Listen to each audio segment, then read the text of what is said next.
Hello friends, welcome to Kotputli law education. आज हम बात करेंगे प्रोहिबिशन ऑफ ऑफेंडर एक्ट की। तो आज हम इसको बेयर एक्ट से समझेंगे। तो आपके पास अगर बेयर एक्ट नहीं भी है तो भी काम चल जाएगा, क्योंकि आपको हम पूरा बेयर एक्ट है जो दिखाने वाले हैं वीडियो में। ठीक है, तो आप है जो नोट भी कर सकते हो, लिख भी सकते हो, और इम्पोर्टेंट जो पॉइंट्स हैं वो भी आप नोट कर सकते हो। किस तरीके से जो डेफिनेशन है, किस तरीके से बेयर एक्ट पढ़ना चाहिए, तो वो भी सीख जाओगे। तो इस वीडियो के लास्ट तक बने रहो, क्योंकि इस वीडियो में कंप्लीट प्रोहिबिशन ऑफेंडर एक्ट हम करवाने वाले हैं। ठीक है, जो अमेंडमेंट हुआ था, ठीक है, उसको साथ में तो देखिए हम अब करेंगे कि किस तरीके से आपको प्रोहिबिशन ऑफेंडर एक्ट पढ़ना चाहिए। बहुत छोटा सा एक्ट है, ठीक है, इसको हम माइनर एक्ट भी बोलते हैं। और वैसे ये CRPC IPC का उसी से रिलेटेड ही इसमें चीज़ें करवाई जाती हैं। तो देखो, जो प्रोहिबिशन ऑफेंडर एक्ट है, ठीक है, वो एक्ट नंबर 20 है। इसका complete name prohibition of offender act 1958 है। एक्ट नंबर 20 है, ठीक है। अब ये 16 मई 1958 को इसको सहमति दे दी गई थी, मतलब अनैक्टमेंट हुआ था। बट देखो, हर स्टेट में ये अलग अलग डेट पे आया था। ठीक है, तो हम राजस्थान की बात करें, राजस्थान APO की, तो यहाँ पे 1 अक्टूबर 1962 को आया था। अब बाकी जो अदर स्टेट्स की प्रिपरेशन कर रहे हैं, तो वो हमें कमेंट में बताएंगे कि कौन से स्टेट में कब ये प्रोहिबिशन ऑफ ऑफेंडर एक्ट आया था। में टोटल सेक्शन है जो कि 19 है, ठीक है, सिर्फ 19 सेक्शन है। चैप्टर पार्ट कुछ भी नहीं है, बहुत छोटा सा एक्ट है। अब देखो, जो हमारी पुरानी CRPC थी, ठीक है, 1858 वाली, ठीक है, उसके जो सेक्शन थे वो यहाँ पे प्रोहिबिशन ऑफेंडर एक्ट में मेंशन कर दिए गए। अब यहाँ पे क्या हुआ, नई CRPC आ गई थी उस टाइम पे 1973 वाली, ठीक है। अब यहाँ पे कुछ सेक्शन ऐसे हैं जो कि पुरानी CRPC के ही मेंशन है, पर वो यहाँ बात करेंगे नई CRPC की। अभी तक प्रोहिबिशन ऑफेंडर एक्ट में कोई अमेंडमेंट नहीं हुआ, सिर्फ एक अमेंडमेंट हुआ था 2019 में, वो भी यहाँ पे जम्मू कश्मीर को हटा के संपूर्ण भारत किया गया था। तो जो न्यू CRPC है, मतलब CRPC 1973, उसका सेक्शन 360 प्रोहिबिशन एक्ट में यहाँ पे मेंशन किया गया है। तो देखो, इसमें देखेंगे कि इंडेक्स क्या है, मतलब इसमें शॉर्ट टाइटल, एक्सटेंड, अनकमिसमेंट, मतलब इसका जो संक्षिप्त नाम है, ठीक है, उसके बारे में बता रखा है। डेफिनेशन है, थर्ड में बता रखा है कि पावर ऑफ कोर्ट है। यहाँ पे इंडेक्स हम इंग्लिश में दिखा रहे हैं, पर आगे हम हिंदी इंग्लिश दोनों में करने वाले हैं। Power of court to release certain offender after admonitions, ठीक है। तो इसका मतलब क्या है, ठीक है, कि कुछ अपराधियों को भर्त्सना के पश्चात छोड़ देने की न्यायालय की शक्ति, मतलब कुछ ऐसे अपराध होते हैं कि बाद में उसको कोर्ट छोड़ देता है। अब क्या हुआ 4 में कि power of court to release certain offender on prohibition of good conduct, ठीक है। तो मतलब इसका है कि कुछ अपराधों को सदाचरण की परिवीक्षा पर छोड़ने की न्यायालय की शक्ति। 5th है power of court to require release offender to pay compensation and cost, मतलब इसका है कि छोड़े गए अपराधियों से प्रतिकर और खर्चे देने की अपेक्षा करने की न्यायालय की शक्ति। फिर है कि 6 है restriction on imprisonment of offender under 21 year of age. तो जो 6 है उसमें 21 वर्ष से कम आयु वाले अपराधियों के कारावास पर निर्बंधन। 7 है report of probation officer to be confidential, मतलब परिवीक्षा अधिकारी की रिपोर्ट का गोपनीय होना, मतलब जो भी रिपोर्ट बनेगी वो आपको जो है गोपनीय रखी जाएगी, ठीक है, मतलब कॉन्फिडेंशियल रखी जाएगी। 8 है variation of condition of probation. 8 है कि परिवीक्षा की शर्तों में फेरफार। फिर 9 है procedure in case of offender failing to observation condition of bond, मतलब बंद पत्र की शर्तों के अनुपालन में अपराधी के असफल होने की दशा में प्रक्रिया।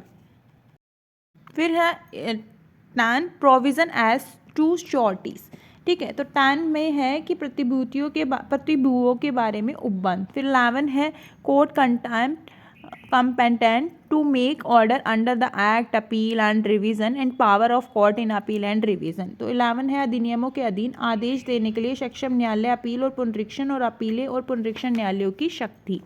फिर उसके बाद है 12 जो कि removal of disqualification attaching to conviction. 13 है कि जो प्रोबेशन ऑफिसर है, मतलब परिवीक्षा अधिकारी के बारे में। 14 है duties of a probation officer, मतलब जो प्रोबेशन अधिकारी है उसके कर्तव्य क्या होगा। फिर जो 15 है probation officer to be public servant, परिवीक्षा अधिकारियों का लोक सेवक। होना 16 है protection of action taken in good faith, मतलब सद्भावना पूर्वक की गई कार्रवाइयों के लिए संरक्षण। 17 है पावर टू मेक रूल्स, नियम बनाने की शक्ति। 18 है saving of operation of certain enactments, मतलब यहाँ पे है कि कतिपय अधिनियमों के परिवर्तन की व्यावर्ती। और फिर आपका जो लास्ट सेक्शन है कि section 562 of the code not to apply in certain areas, संहिता की धारा 562 का कतिपय क्षेत्रों में लागू ना होना। अब यहाँ पे जो 562 है, अब आप सोचोगे कि सीआरपीसी में 562 तो सेक्शन है ही नहीं 1973 के, तो यहाँ पे आपको बताया था मैंने स्टार्ट में ही कि 360 जो आपका सीआरपीसी में सेक्शन है वो यहाँ पे मेंशन होगा। तो सबसे पहले है कि आपको फर्स्टली सेक्शन लर्न करने हैं, ठीक है, जो कि 19 सेक्शन है ये आपको अच्छे से लर्न करने हैं। यही बेयर एक्ट पढ़ने का तरीका होता है कि सबसे पहले आपको इंट्रोडक्शन जानना है, ठीक है, उसके बाद सेक्शन लर्न करने हैं। ये आपका एक्ट है the prohibition of offender act 1958, Hindi में नाम है अपराधी परिवीक्षा अधिनियम। एक्ट नंबर वही 20, ठीक है, हम रिवाइज भी कर लेंगे क्योंकि हमने जो स्टार्टिंग में देखा था, ठीक है। 1958 का जो है ये एक्ट है, मतलब अधिनियम संख्यांक 20 है। और जो ये 1958 का एक्ट है ये 16 मई मतलब 16 मई 1958 को एनेक्ट कर दिया गया था। अब देखो इसमें बताया गया है कि अपराधियों को परिवीक्षा पर या सम्यक भर्त्सना के पश्चात छोड़ दिए जाने के लिए और इससे संबंध बातों के लिए उपबंध करने के लिए यह अधिनियम बनाया गया था। तो ये एक तरीके का ऑब्जेक्ट है इसका, ठीक है। और फर्स्ट सेक्शन है short title extend and commitment, मतलब संक्षिप्त नाम, विस्तार और प्रारंभ। देखो इसका संक्षिप्त नाम क्या है, वही अपराधी परिवीक्षा अधिनियम 1958 कहा जाएगा, मतलब इसको प्रोहिबिशन ऑफ ऑफेंडर एक्ट 1958 कहा जाएगा। सेकंड है कि इसका विस्तार संपूर्ण भारत पर है। पहले यहाँ पे लिखा हुआ था कि जम्मू कश्मीर को छोड़कर संपूर्ण भारत पे, पर 2019 में इसको अमेंडमेंट करके, जब अमेंडमेंट हुआ था तब इसको यहाँ से हटा दिया गया और अब इसका विस्तार संपूर्ण भारत पर है। ये किसी राज्य में उस तारीख को प्रवर्त होगा, मतलब ये किसी भी अगर स्टेट में अगर इसको प्रवर्त करना है तो जिस दिन भी इसको गजेटी अपॉइंट हो जाएगी उस दिन ये अप्लाई हो जाएगा, ठीक है। तो सिर्फ आपको उसमें नाम और ये ध्यान रखना है कि कहाँ अप्लाई है, पूरे इंडिया पे अप्लाई है। सेकंड आता है डेफिनेशन। डेफिनेशन सबसे इम्पोर्टेंट होता है। यहाँ पे दे रखा है फर्स्ट में कोड, मतलब संहिता। तो यहाँ पे कोड का मीन्स क्या होगा, संहिता का सीआरपीसी होगा। सीआरपीसी कौन सी, पुरानी वाली 1858 वाली। सेकंड है प्रोहिबिशन ऑफिसर। अब परिवीक्षा अधिकारी कौन होगा, तो इसका ऑफिसर जो वो होगा जो appoint to be prohibition officer और recognise as such under section 13, मतलब जो धारा 13 के अधीन परिवीक्षा अधिकारी नियुक्त किया गया है या उस रूप से मान्यता प्राप्त है। तो यहाँ पे परिवीक्षा अधिकारी है जो प्रोहिबिशन ऑफिसर है, ये ध्यान रख लो, जो सेक्शन 13 के अंदर है। फिर है प्रेस्क्राइब, मतलब विहित, जो इस अधिनियम में अधीन बनाए गए नियमों द्वारा विहित अभिप्रेत है। फिर word and expression use but not defined in this act as defined in code of जो क्रिमिनल प्रोसीजर है उसमें। तो यहाँ पे दंड प्रक्रिया संहिता जो परिभाषित किया गया है जिसमें भी वही अर्थ होंगे, ठीक है। जो भी सीआरपीसी में जिन वर्ड का मीनिंग है वो भी यहाँ पे रखा जाएगा। अब आता है सेक्शन 3, बहुत इंपॉर्टेंट सेक्शन है। कतिपय अपराधियों को भर्त्सना के पश्चात छोड़ देने की न्यायालय की शक्ति, मतलब power of court to release certain offender after admonitions. तो देखो यहाँ पे क्या है, जब भी कोई पर्सन है वो आईपीसी में 379, 380, 381 और 404 या 420 के अधीन कोई भी अपराध करता है तो वो क्या होगा, भारतीय दंड संहिता, तो वो 2 वर्ष से अनधिक, मतलब 2 वर्ष से कम, ठीक है, के लिए कारावास या जुर्माने या दोनों से दंडनीय कोई अपराध करने का दोषी पाया जाता है। और मान लो वो कोई पूर्व दोषी सिद्ध भी साबित नहीं होती है कि मतलब उसने पहले भी कोई ऐसा काम कर रखा था। जिस न्यायालय ने उस व्यक्ति को दोषी पाया उसकी यह राय है कि मामले की परिस्थितियों को, जिनके अंतर्गत अपराध की प्रकृति, अपराध का चरित्र भी ध्यान में रखते हुए ऐसा करना समीचीन है। तो आपको क्या करना है, इसके अंदर सेक्शन आईपीसी के सारे सेक्शन लर्न रखने हैं, साथ ही में क्या पनिशमेंट देंगे, ठीक है, वो लर्न रखनी है। है जब तब तत्समय प्रवर्त किसी अन्य विधि में किसी बात के होते हुए भी वह न्यायालय उसे दंडित करते या उसे धारा 4 के अधीन सदाचरण की परिवीक्षा पर छोड़ने के बजाय उसे सम्यक भर्त्सना के पश्चात छोड़ सकेगा। ठीक है, तो आपको क्या करना है, इसमें आपको आईपीसी के सेक्शन, ठीक है, और पनिशमेंट याद रखनी है। ठीक है, साथ ही में ये रिलेट कहाँ करेगा, सेक्शन 4 को। क्यों, क्योंकि जो good conduct under section 4 release him after due admonitions, मतलब यहाँ पे जो भर्त्सना एडोमिनेशन है, ठीक है, उसको छोड़ने के बजाय उसे सम्यक भर्त्सना के पश्चात छोड़ सकेगा। ठीक है, तो ये एक्सप्लेनेशन भी दिया है कि किसी व्यक्ति के विरुद्ध पूर्व दोष सिद्धि के अंतर्गत, मतलब वो पहले भी उसको पनिशमेंट मिली हुई है, तो इस धारा में या धारा 4 के अधीन उसके विरुद्ध किया गया कोई भी पूर्व आदेश भी है। ठीक है, तो ये एक्सप्लेनेशन भी याद करें। फिर सेक्शन 4 है कि power of court to release certain offender on probation of good conduct, मतलब कतिपय अपराधियों को सदाचरण की परिवीक्षा पर छोड़ने की न्यायालय की शक्ति। मतलब यहाँ पे है कि जब कोई व्यक्ति ऐसा कोई अपराध करने का दोषी पाया जाता है, ठीक है, तो जो हमने सेक्शन 3 में पढ़ा था उसको लेके यहाँ पे बात हो रही है। ठीक है, जब भी कोई व्यक्ति ऐसा कोई अपराध करने का दोषी पाया जाता है तो और साथ ही में यहाँ ये भी बताया गया है कि अगर कोई व्यक्ति ऐसा अपराध कर रहा है या फिर उसका जो गिल्टी हुआ है, जो उसने मृत्यु या आजीवन कारावास से दंडनीय नहीं है, मतलब वो कोई लाइफ इम्प्रिजमेंट और कैपिटल पनिशमेंट से तो पनिशेबल नहीं है, पर जिस न्यायालय ने उस व्यक्ति को दोषी पाया है उसकी राय है कि अगर मामले की परिस्थिति देखें, मतलब नेचर ऑफ ऑफेंस देखें, उसका कैरेक्टर देखें, ठीक है, प्रकृति देखें, नेचर देखें, ठीक है, और ध्यान में रखते हुए उसे सदाचरण की परिवीक्षा पर छोड़ देना समीचीन हो, मतलब हम ठीक है उसको बीच में जो है प्रोबेशन पर छोड़ सकते हैं। ठीक है, ऐसा ही कुछ उसने अपराध किया है जो कि हमने सेक्शन 3 में भी देखा था। तब तत्समय प्रवर्त किसी अन्य विधि में किसी बात के होते हुए भी वह न्यायालय उसे तुरंत दंडित करने के बजाय निर्देश देगा कि उससे जो है बॉन्ड भरवा ले। ठीक है, या उसके बिना, मतलब बिना बॉन्ड के भी उसके द्वारा ऐसा कोई जो बॉन्ड है, ठीक है, मतलब देखो यहाँ पे बता रखा है, अगर हम इंग्लिश में देखें तो कि अगर कोई भी चाहे कि प्रोबेशन पर छोड़ देना है, ठीक है, तो देखो उससे श्योरिटी ली जाएगी या फिर विदाउट श्योरिटी, ठीक है, या फिर कुछ ऐसा बॉन्ड भरवा लिया जाएगा जो वह 3 वर्ष से जो है अनधिक, मतलब 3 वर्ष से तो कम नहीं होगा, इतना तो भरवाएंगे 3 वर्ष तक का, तो ऐसी कालावधि के दौरान जैसे न्यायालय निर्दिष्ट करे या फिर न्यायालय बताए, ठीक है, उस टाइम पे दंडादेश है जो प्राप्त करेगा, इसी बीच परिशांति कायम रखेगा और सदाचारी रहेगा, मतलब उस बॉन्ड में ये सारी चीज़ें भरी रहेंगी। अब एक एक्सेप्शन है, परंतु न्यायालय किसी अपराधी के ऐसे छोड़ दिए जाने का निर्देश तब तक नहीं देगा जब तक कि उसका समाधान नहीं हो जाता कि अपराधी या उसके जो बॉन्ड का यदि कोई नियत निवास स्थान में नियमित उपजीविका है जिस पर वह न्यायालय अधिकारिता पर प्रयोग करता है, जिसमें अपराधी के उस कालावधि के दौरान रहने की संभाव्यता है, ठीक है, तब ही वो उसको रिलीज़ करेगा, मतलब प्रोबेशन पर छोड़ेगा, अदरवाइज़ नहीं छोड़ेगा। सेक्शन 3 और 4 बहुत इंपॉर्टेंट हैं। ठीक है, फिर सेकंड है इसका पॉइंट, मतलब जो सेकंड क्लॉज है उसमें बताया कि जो उपधारा 1 में अभी हमने पढ़ा था, ठीक है, उसके अधीन कोई आदेश करने से पूर्व न्यायालय मामले के बारे में जो प्रोबेशन ऑफिसर है उसकी रिपोर्ट पर यदि कोई हो तो विचार करेगा। प्रोबेशन ऑफिसर है जो कि न्यायालय को रिपोर्ट करता है, तभी वो प्रोबेशन पर किसी व्यक्ति को छोड़ सकता है, मतलब जो अपराधी है उसको छोड़ सकता है।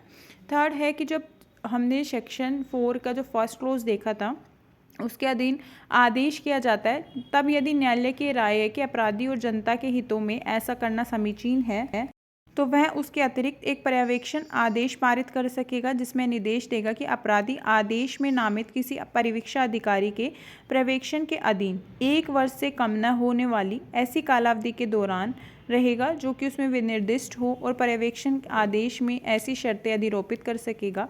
मतलब यहाँ पे जो सबसेक्शन फर्स्ट है, ठीक है, उसके क्लॉज में जो बता रखा है और न्यायालय के ओपिनियन से, ठीक है, और जनता के अगर हित से भी देखें, मतलब पब्लिक जो है उसके इंटरेस्ट को भी लेके देखें, तभी वो ये सारे काम करेगा।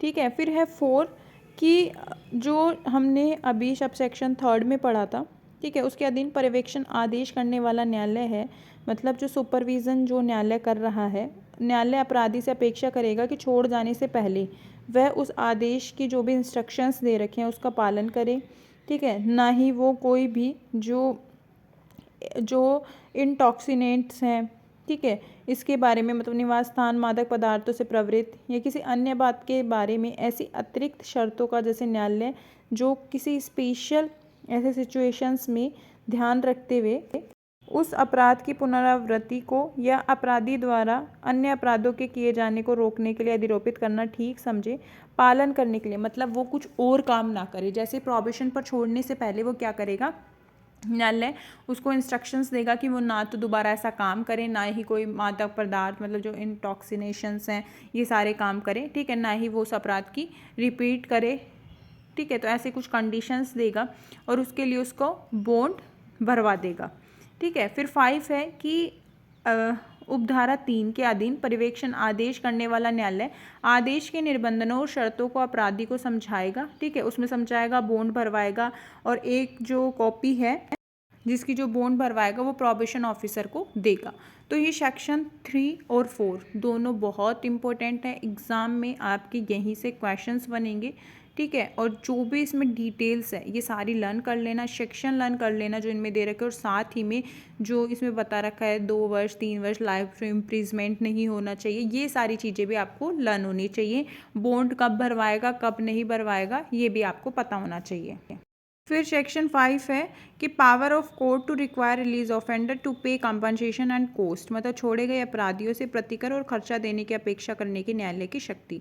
तो जो हमने सेक्शन 3 और सेक्शन 4 में पढ़ा था, ठीक है, और उसमें जो किसी भी गिल्टी पर्सन को, ठीक है, जो भी ऑफेंस करता है ऑफेंडर को जो परिवीक्षा पे मतलब जो छोड़ा है, ठीक है, प्रोबेशन पर पीरियड पे, उसमें अपराधी को छोड़ने का निर्देश देने वाला न्यायालय जो जिसने भी उसको रिलीज़ किया है वो वाला कोर्ट यदि ठीक समझता है तो उसी समय तक अतिरिक्त आदेश कर सकेगा जिससे उसे निम्नलिखित संदत करने के लिए निर्दिष्ट किया जाएगा। फर्स्ट है कि अपराध के किए जाने से किसी व्यक्ति की हुई हानि क्षति के लिए इतना प्रतिकर जितना न्यायालय युक्त समझता है। मान लो जिसने ऑफेंस किया था, ठीक है, मतलब ब्लू वाले ने पिंक वाला है, ठीक है, उसके साथ कोई ऑफेंस किया।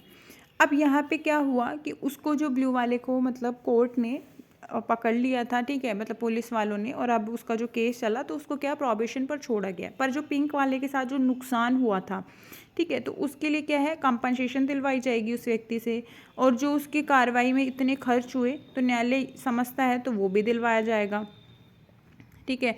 साथ ही में आप अगर इसकी जो पैसे हैं मतलब जो कंपनसेशन दिलवाएगा वो सेक्शन 386 387 के उपबंधों के अनुसार जुर्माने के रूप में वसूल की जा सकेगी, ठीक है, मतलब इस पर फाइन लगा दिया जाएगा। और उसी मामले से जिसके लिए अपराधी अभियोजित किया जाता है पैदा होने वाला किसी बात का विचारण करने वाला और सिविल जो न्यायालय नुकसानी दिलाने में उस किसी रकम को गणना में लेगा जो उपधारा 1 के अधीन प्रतिकर के रूप में संदित या वसूल की गई हो। फिर है 21 वर्ष से कम आयु वाले अपराधियों के कारावास पर निर्बंधन। जो भी 21 ईयर एज से जो कम वाला व्यक्ति है कोई व्यक्ति कारावास से, किंतु आजीवन कारावास से नहीं, ठीक है, वैसे ही कोई इम्प्रिजमेंट है, ठीक है, पर वो क्या है लाइफ इम्प्रिजमेंट नहीं है। तो दंडनीय कोई अपराध करने का दोषी पाया जाता है तब वह न्यायालय जिसने उस व्यक्ति को दोषी पाया है उसे कारावास से तब तक दंडित नहीं करेगा जब तक कि उसका समाधान नहीं हो जाता कि मामले की जो भी सर्कमस्टांसेस हैं, ठीक है, नेचर क्या थी ऑफेंस की और जो कैरेक्टर क्या था, किस तरीके का उसने ऑफेंस किया है, धारा 3 या धारा 4 के अधीन व्यवहार किया जाए, और यदि न्यायालय अपराधी को कारावास का कोई दंड देता है तो वह वैसा करने के अपने कारणों को अभिलिखित करेगा कि किस रीज़न से उसने कारावास दिया है। सेकंड क्लोज बताता है कि अपना यह समाधान करने के प्रयोजन के लिए कि क्या उपधारा 1 में निर्दिष्ट किसी अपराधी ने सेक्शन 3 और सेक्शन 4 के अधीन कोई भी जो ऑफेंस किया था, ठीक है, अधीन व्यवहार करना वांछनीय नहीं होगा। न्यायालय परिवीक्षा अधिकारी से रिपोर्ट मांगेगा और रिपोर्ट पर यदि कोई हो तो अपराधी की वही जो कैरेक्टर है, फिजिकल और मेंटल कंडीशन है, ये सारी चेक करेगा और उस पर जो है विचार करेगा। बार बार आ रहा है, ठीक है, कि जो परिवीक्षा अधिकारी है उससे न्यायालय रिपोर्ट लेगा या फिर देगा, ठीक है, तो वो परिवीक्षा अधिकारी की जो रिपोर्ट है वो कॉन्फिडेंशियल होनी चाहिए, मतलब जो है कि गोपनीय होनी चाहिए, ठीक है, तो सिर्फ आपको इतना ही ध्यान रखना है कि इसमें एक्सेप्शन है कि न्यायालय यदि ठीक समझता है तो उसका सार अपराधी को संसूचित कर सकेगा और उसे ऐसा साक्ष्य पेश करने का अवसर दे सकेगा जैसा कि रिपोर्ट में कथित विषय से सुसंगत हो, मतलब जो मैटर दिया गया है उससे रेलिवेंट होना चाहिए।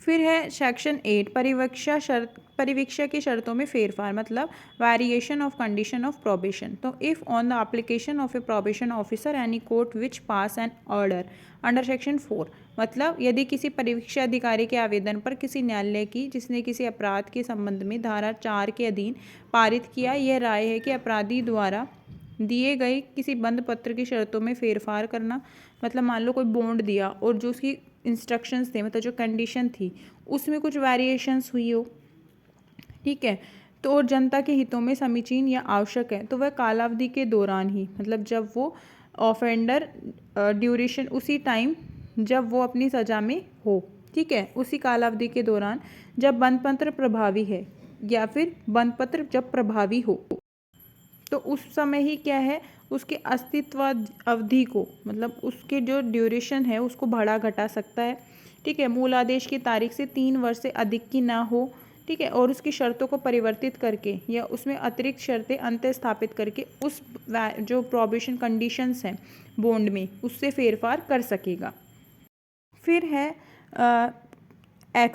जो एक्सेप्शंस है, मतलब इसमें बताया है कि परंतु ऐसा कोई फेरफार नहीं होगा अपराधी को या बंद पत्र में कि वर्णित प्रतिभू, मतलब जो बॉन्ड है श्योरिटी है प्रतिभूओं को सुनवाई का अवसर बिना नहीं किया जाएगा, मतलब उसमें पहले सुनवाई का हियरिंग का जो है ऑप्शन होगा। सेकंड है यदि कोई प्रतिभू, मतलब जो if any surety refuse to consent to any variation proposed to be made under subsection first, यदि कोई प्रतिभू उपधारा 1 के अधीन किए जाने के लिए प्रतिस्थापित या फिर प्रस्थापित किसी फेरफार के लिए सहमत होने से इनकार करता है तो न्यायालय अपराधी से नया बंद पत्र देने की अपेक्षा कर सकेगा कि न्यू बॉन्ड भरवा ले। अपराधी यदि वैसा करने से इनकार करेगा या फिर उसमें असफल होगा तो न्यायालय उसे उस अपराध के लिए दंडित कर सकेगा जिसका वह दोषी पाया गया है, फिर वो बॉन्ड नहीं भरवाएगा, फिर उसको क्या है गिल्टी है तो वो फिर वो जो है उसको सज़ा मिलेगी। थर्ड है कि इसमें पूर्व अंतर्विष्ट किसी बात के होते हुए भी यदि न्यायालय का जो किसी अपराधी के संबंध में सेक्शन 4 के अधीन कोई आदेश पारित करता है परिवीक्षा अधिकारी द्वारा दिए गए आवेदन पर समाधान हो जाता है तो अपराधी का आचरण ऐसा रहा है उसे और आगे पर्यवेक्षणाधीन, मतलब सुपरविजन रखना अनावश्यक हो गया है तो वह उसके द्वारा दिए गए बंद पत्र को उन्मोचित कर सकेगा, मतलब डिस्चार्ज कर देगा, ठीक है। तो सिर्फ जो इम्पोर्टेंट है वो आपको नोट करवा देते हैं।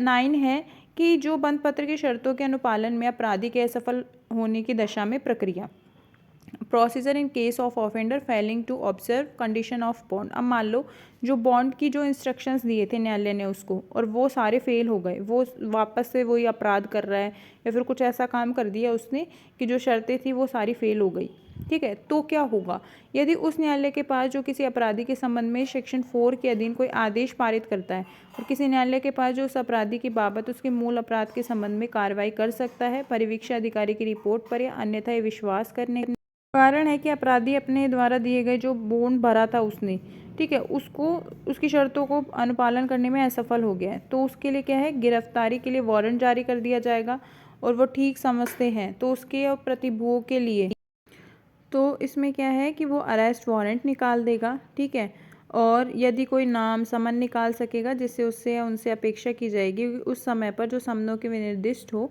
उसके समक्ष उपस्थित हो। मान लो समन दिया गया तो वह उसी टाइम उसमें उपस्थित होना चाहिए, तो दोनों चीज़ें जारी की जाएंगी। न्यायालय जिसके समक्ष अपराधी इस प्रकार लाया जाता है उपस्थित होता है तो उससे मामले की समाप्ति तक के लिए अभिरक्षा में प्रतिपेक्षित कर सकेगा या उस तारीख को जो वह सुनवाई के लिए नियत करे, मतलब न्यायालय जब भी चाहेगा वो सुनवाई की डेट जो है बता देगा, ठीक है, तो उपस्थित होने के लिए श्योरिटी के साथ या बिना श्योरिटी के, ठीक है, जमानत मंजूर कर सकेगा। थर्ड है कि यदि मामले की सुनवाई के पश्चात न्यायालय को समाधान हो जाता है कि अपराधी अपने द्वारा दिए गए जो भी बॉन्ड में इंस्ट्रक्शंस थे उनको नहीं फुलफिल कर पाया, ठीक है, नहीं फॉलो कर पाया तो वह तत्काल जो है उसको मूल अपराध से दंडित कर सकेगा। फर्स्ट तो कि जो उसने ऑफेंस कर रखा है उसको उससे पनिशमेंट कर सकेगा, सेकंड है कि जहाँ असफलता प्रथम बार होती है वहाँ बंद पत्र को प्रवृत्त रहने पर प्रतिकूल प्रभाव डाले बिना उस पर 50 रुपये से अनधिक शास्ति की जो शास्ति है वो अधिरोपित कर सकेगा। है सेक्शन 10 जो कि बताया प्रतिभूओं के बारे में उपबंध प्रोविजन एज टू श्योरिटी। ठीक है, तो इसमें सेक्शंस दे रखे हैं। ठीक है, इसमें क्या है कि जो बॉन्ड है और श्योरिटी है, ठीक है, उसकी दशा में यहाँ पे ये लागू होंगे। तो ये जो सारे सेक्शन है ये लर्न कर लेना।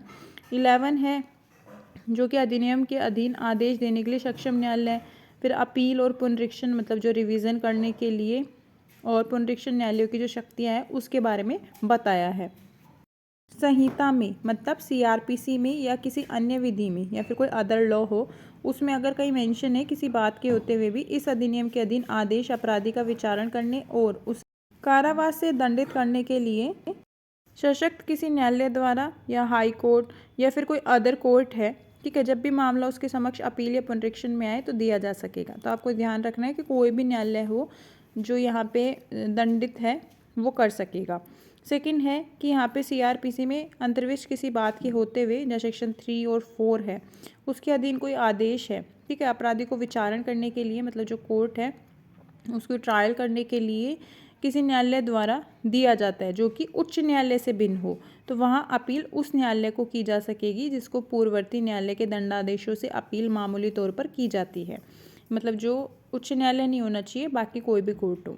थर्ड है किसी ऐसे न्यायालय में जिसमें 21 वर्ष से आयु जो कम वाला व्यक्ति है, ठीक है, वह न्यायालय जिसने उसे दोषी पाया है उसके संबंध में सेक्शन 3 और 4 को कार्रवाई करने से इनकार करता है, तो उसके जो अगेंस्ट जो है फाइन के सहित बिना कारावास का दंडादेश पारित करता है जिसकी कोई अपील नहीं हो सकती या नहीं की जाती। तो सीआरपीसी या फिर कोई अदर लॉ में अंतर्विष्ट किसी बात के होते हुए भी वह न्यायालय जिसको पूर्ववर्ती न्यायालय के दंडादेशों से अपील मामूली तौर पर की जा सकती है या फिर वो स्वप्रेरणा से मतलब खुद के ओपिनियन से या निर्दोष व्यक्ति, ठीक है, तो परिवीक्षा अधिकारी द्वारा उसको आवेदन किए जाने पर मामले का अभिलेख मांग सकेगा और उसकी परीक्षा कर सकेगा, उस पर ऐसा आदेश पारित कर सकेगा जैसा वह ठीक समझे, कॉन्विक्टेड जो पर्सन है उसके लिए। 4 है जब किसी अपराध के संबंध में सेक्शन 3 और 4 के अधीन कोई आदेश दिया गया है तब अपील न्यायालय और उच्च न्यायालय अपने पुनरीक्षण शक्तियों का प्रयोग करते हुए मतलब जो उसके रिवीजन जो पावर है, ठीक है, उसको प्रयोग करते हुए आदेश को अपास्त कर सकेंगी। ठीक है, मतलब अगर उस पावर को यूज़ कर रहे हैं, ठीक है, तो उसको क्या है कि यहाँ पे अपास्त कर सकेंगी और ऐसे अपराधी की बाबत विधि के अनुसार दंडादेश पारित कर सकेंगे। पर यहाँ एक एक्सेप्शन है कि अपील न्यायालय और जो हाई कोर्ट है पुनरीक्षण करते हुए उससे अधिक दंड नहीं देगा जो न्यायालय द्वारा दिया जा सकता है था जिसके द्वारा अपराधी दोषी पाया गया था। अब 12 है कि removal of disqualification attaching to conviction मतलब दोष सिद्धि में संलग्न निर्भरता का हटाया जाना। जैसे अभी कोई फॉर्म वगैरह फिल करते हैं तो उसमें क्या होता है कि फॉर्म फिल करते टाइम पूछा जाता है कि आप कैदी तो नहीं थे या फिर आपको कोई सज़ा तो नहीं हुई थी, ठीक है, तो ये उसके लिए यूज़ होता है। किसी अन्य विधि में अंतर्विष्ट किसी बात के होते हुए भी कोई व्यक्ति जो अपराध का दोषी पाया जाता है और जिसके संबंध में सेक्शन 3, 4 के उपबंधों के अधीन कार्रवाई की जाती है उसमें बताया गया है एक्सेप्शन कि इस धारा की कोई बात किसी ऐसे व्यक्ति को लागू नहीं होगी जो सेक्शन 4 के अधीन उसे छोड़ दिए जाने के बाद तत्पश्चात मूल अपराध के लिए दंडित किया जाता है। अब सेक्शन 13 है कि परिवीक्षा अधिकारी कौन होगा, तो परिवीक्षा अधिकारी किसको माना जाएगा उसके सारे बता रखे हैं। फिर है वह व्यक्ति होगा जो राज्य सरकार द्वारा परिवीक्षा अधिकारी नियुक्त किया गया है या राज्य सरकार उसे मान्यता प्राप्त है, ठीक है, राज्य सरकार द्वारा। फिर सेकंड है वह व्यक्ति होगा जो कि स्टेट गवर्नमेंट द्वारा इस निमित्त मान्यता प्राप्त सोसाइटी द्वारा इस प्रयोजन के लिए उपलब्ध होगा, ठीक है। तो इस तरीके से बताया गया है कि किसको माना जाएगा, ठीक है। तो ये सिर्फ आपको पॉइंट्स में लर्न करना है, साथ ही में सभी के टाइटल लर्न करने हैं। 14 है कि परिवीक्षा अधिकारी के कर्तव्य क्या क्या होंगे, तो ये आपको कर्तव्य और अधिकारी किसको कहा जाएगा तो ये आपको बिल्कुल रट लेना है क्योंकि ये भी दोनों सेक्शन इंपॉर्टेंट हैं, ठीक है, कि किस किस को जो क्या कर्तव्य माने जाएंगे वो सारे इसको आपको लर्न करने हैं, सिर्फ आपको रीड करना है, ठीक है, इसमें कोई समझने जैसा कुछ भी नहीं है। फिर है कि सेक्शन 4 के अधीन छोड़े गए, ठीक है, ये भी सारे क्या है उसके कर्तव्य हैं। फिर सेक्शन 15 है परिवीक्षा अधिकारियों का लोक सेवक होना, प्रत्येक परिवीक्षा अधिकारी और प्रत्येक अन्य अधिकारी जो कि आईपीसी के जो सेक्शन 21 है हम देखेंगे, सेक्शन 21 में बता रखा है लोक सेवक कौन कौन होंगे। फिर 16 है सद्भावना पूर्वक की गई कार्यवाहियों के लिए संरक्षण, मतलब जो गुड फेथ में की गई है उसके लिए, कि किसी भी बात के बारे में, ठीक है, कि किन्हीं नियमों या आदेशों के अनुसरण में सद्भावना पूर्वक की गई हो तो स्टेट गवर्नमेंट या किसी परिवीक्षा अधिकारी या इस अधिनियम के अधीन नियुक्त किसी अन्य अधिकारी के विरुद्ध नहीं होंगी। कोई भी काम करो अच्छा करो पर इनके विरुद्ध नहीं होना चाहिए। 17 बताता है कि नियम बनाने की शक्ति है जो कि स्टेट गवर्नमेंट के पास होती है, सेंट्रल गवर्नमेंट के पास होती है। ठीक है, तो ये आपको सारा एक बार रीड करना है, खास इंपॉर्टेंट नहीं है ये सेक्शन। सेकेंड लास्ट सेक्शन है 18 कतिपय अधिनियमों की परिवर्तन की व्यावृत्ति। तो इसमें बता रखा है कि जो कोई सुधार विद्यालय अधिनियम है, ठीक है, ये सिर्फ आपको टाइटल लर्न करना है, ठीक है, और 19 का भी जो है टाइटल लर्न करना है, बाकी कुछ भी नहीं है। इसमें जो इम्पोर्टेंट सेक्शंस थे वो मैंने आपको एक्सप्लेन करके अच्छे से समझाए हैं, ठीक है। जो एक्सप्लेन नहीं है करने चाहिए, ठीक है, ज़्यादा इम्पोर्टेंट नहीं है तो वो आपको ज़्यादा इसमें नहीं दिक्कत, सिर्फ आपको टाइटल लर्न करना है और डेफिनेशन को तोड़ के पढ़ना है, पूरे एक साथ नहीं आएंगी ये पूरे जो एक्सप्लेनेशन है इनको तोड़ तोड़ के आपको याद करने हैं, ठीक है। नेक्स्ट वीडियो जो हम नेक्स्ट डे देखेंगे उसमें हम इसके क्वेश्चंस करेंगे।